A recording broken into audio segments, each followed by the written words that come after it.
In February of 1940, on the Kollaa front in eastern Finland, a Soviet sniper is scanning a tree line through his scope. He has been sent here specifically to kill one man.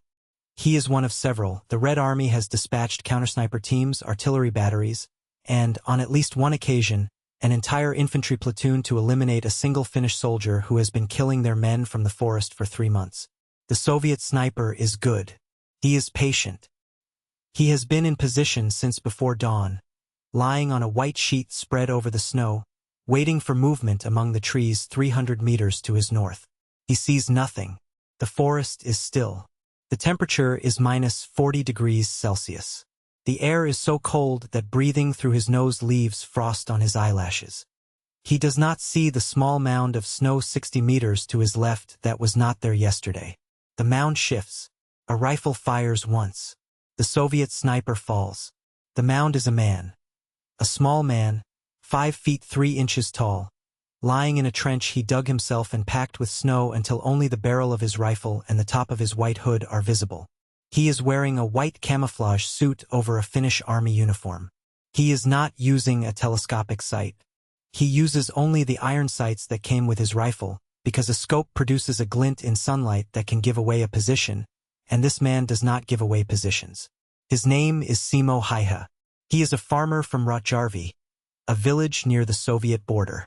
He is 34 years old, and in the 98 days between the 30th of November 1939 and the 6th of March 1940, he will kill more than 500 enemy soldiers, the highest confirmed sniper count in the history of warfare. The Soviets call him Belia Smrt, the White Death. Simo Häyhä was born on the 17th of December, 1905, in the municipality of Rautjärvi, in the Karelian Isthmus, a strip of land between Lake Ladoga and the Gulf of Finland that had been part of the Russian Empire until Finnish independence in 1917. His family were farmers. They grew crops in the brief Finnish summer and hunted in the long Finnish winter. The land was flat, forested, cold and quiet, and Simo grew up in it the way a fox grows up in its territory, knowing every tree, every slope, every frozen stream. He was the 7th of 8 children. He was small. He would never grow past 5 feet 3. He was also, from childhood, an uncommonly good shot. Hunting was not recreation in Rautjärvi. It was how you ate. Simo learned to shoot the way he learned to walk, early by necessity, and with a precision that was not discussed because it was not unusual. In rural Finland, boys who could not shoot straight went hungry. At 17, he joined the Suojaluskunta, the Finnish Civil Guard, a voluntary militia that served as the country's reserve defense force. He trained seriously. He competed in local shooting matches. He won most of them. By his late 20s, he was considered one of the best marksmen in his district, which, in a district full of hunters, was not a distinction anyone gave lightly. He was a quiet man. Neighbors described him as private, polite, and brief. He did not drink. He did not tell stories. He farmed. He hunted. He read. He was 34 years old when the Soviet Union invaded Finland on the 30th of November, 1939. The Winter War began without a declaration. Stalin wanted the Karelian Isthmus as a buffer for Leningrad. Finland refused to cede it. The Red Army crossed the border with 21 divisions, roughly 450,000 men, against a Finnish army of 300,000, many of them reservists and farmers carrying their own rifles.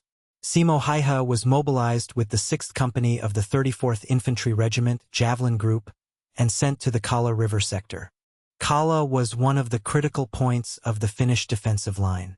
The terrain was dense forest, broken by frozen bogs and low ridges. The temperature, that first winter, rarely rose above -20. On many days it was -40 or colder.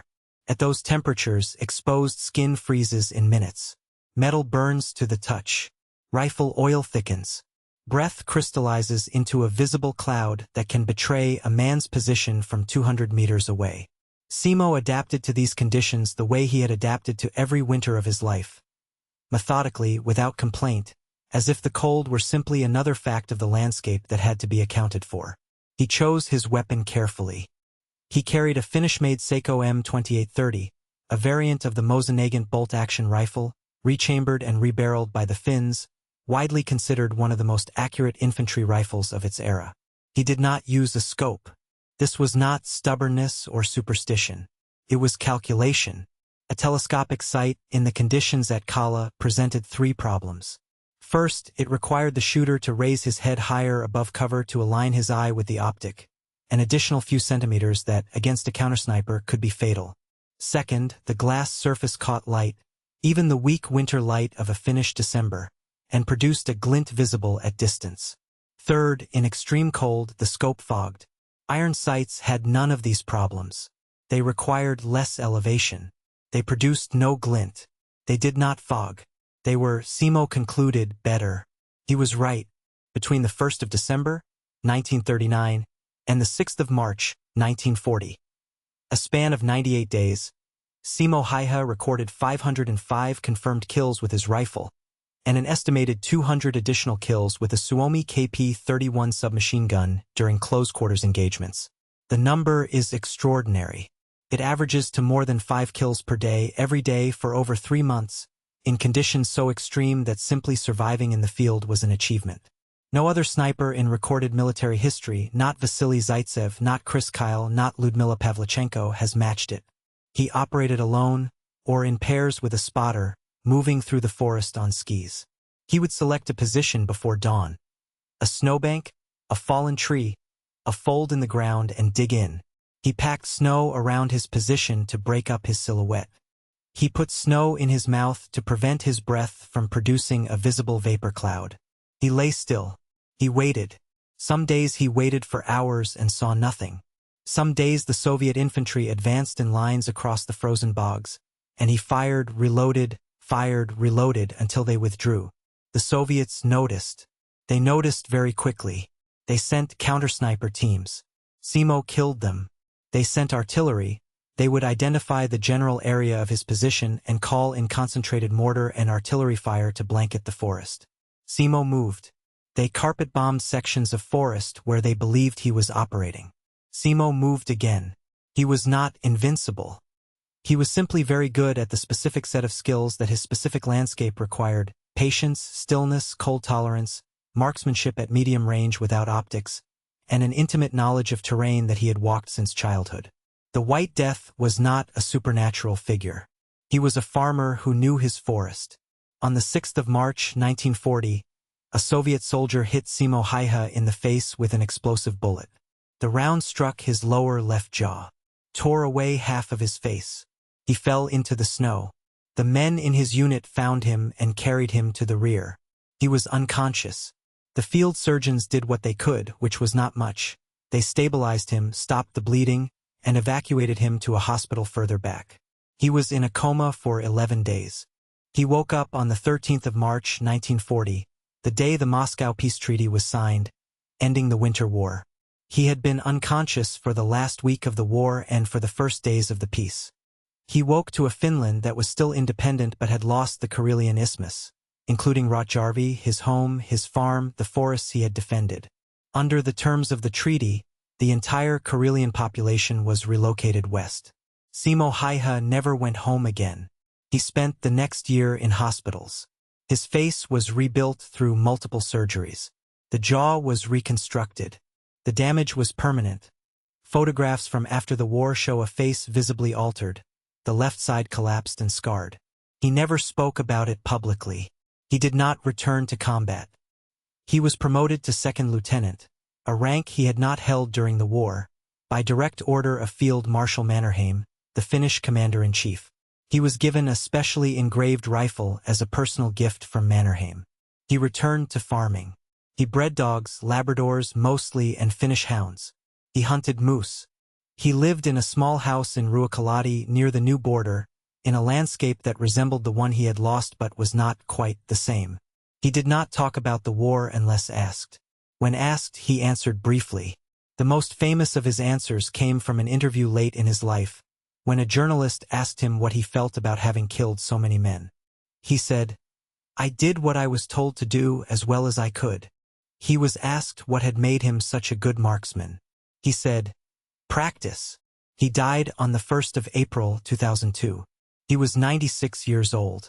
He was, at the time of his death, the holder of the highest confirmed sniper count in the history of warfare, a record that has not been surpassed. There is a small museum in Rautjärvi, which is now on the Russian side of the border, that contains some artifacts of the Karelian Finnish community that once lived there. Simo Häyhä's story is not prominently featured. The Finns, as a nation, do not celebrate individual war heroes the way some other countries do. The Winter War is remembered collectively, as a national survival, not a personal triumph. But in the forest above the Kollaa River, where the snow still falls in November and the temperature still drops to -40 in January, there is a granite memorial to the men of the Kollaa front. The inscription reads, "Kollaa holds. It held because of many things: terrain, tactics, Finnish stubbornness, Soviet incompetence.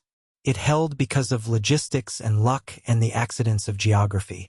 And it held, in part, because of a quiet farmer who lay in the snow for 3 months with iron sights and a bolt-action rifle, who did not use a scope because a scope produced a glint, who put snow in his mouth so his breath would not betray him, and who, when asked about all of it decades later, said only that he had done what he was told as well as he could." If this story moved you, subscribe to follow the Untold front. New stories every week.